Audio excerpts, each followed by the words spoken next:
2024-yilning 7-noyabr kuni xonanda Ozoda Nursaidovaning Dilbarim qo'shig'i uchun klip suratga olish jarayonida baxtsiz hodisa yuz berib, aktrisa Sabrina Jabborovani avtomobil bosib ketgan. Bu haqda aktrisaning o'zi ijtimoiy tarmoqlarda ma'lum qilgan. Sabrinaga ko'ra, Mercedes-Benz G-Class yoki Gelik boshqaruvida voyaga yetmagan boshqa aktrisa bo'lgan.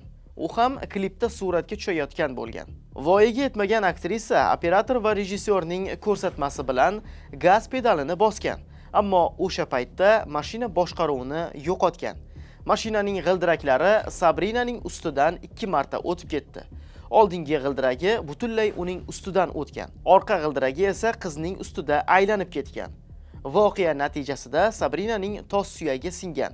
Boshqa a'zolari og'ir jarohat olgan, deyiladi Jabborovaning Instagramdagi sahifasida qoldirilgan ma'lumotda. Jabrlanuvchiga birinchi tibbiy yordam vaqtida ko'rsatilmagani natijasida ko'p qon yo'qotgan. Keyin uni 4-sonli kasalxonaga olib borishgan. 9 soatlik operatsiyadan so'ng bemorning hayoti saqlab qolingan. Ammo jarrohlik amaliyoti noto'g'ri bajarilgani natijasida uning chap oyog'i o'ng oyog'idan 7 sm uzunroq bo'lib, qiz nogiron bo'lib qolgan. Ayni vaqtda shifokorlar qizning salomatligini tiklash uchun uning tos suyagini sindirib, suyaklarini to'g'rilash kerakligi, bunday operatsiyalar juda kamdan kam holatlarda muvaffaqiyatli o'tishini aytgan. Sabrina yordam so'rab qilgan murojaatida mashina rulidagi voyaga yetmagan qizni suratga olish jarayoniga A.Q. ismli shaxs olib kelgani va unga haydashga ruxsat berganini yozib qoldirgan. Uning so'zlariga ko'ra, suratga olish tashkilotchilari va boshqa aybdor shaxslar jabrlanuvchiga yetarlicha yordam ko'rsatmagan. Faqatgina 4 oy davomida filmni suratga olishda texnik qoidalarni buzganligi uchun jarima sifatida $500 to'lab turgan.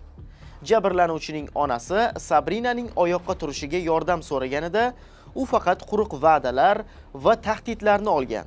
Unga voqea bo'yicha materiallar internetda tarqatilsa, jabrlanuvchiga yordam butunlay to'xtatilishi aytilgan, deyiladi murojaatda.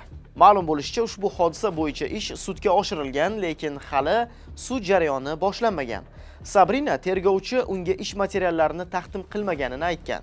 Shuningdek, Sabrina normal yurish qobiliyatini tiklash uchun chet elda takroriy operatsiya o'tkazishi lozimligini aytgan va jamoatchilikdan yordam so'ragan. Madaniyat vazirligi matbuot xizmati Kunuz so'roviga javoban baxtsiz hodisa faktini inkor qilmadi, ammo qo'shimcha tafsilotlarni ochiqlamadi.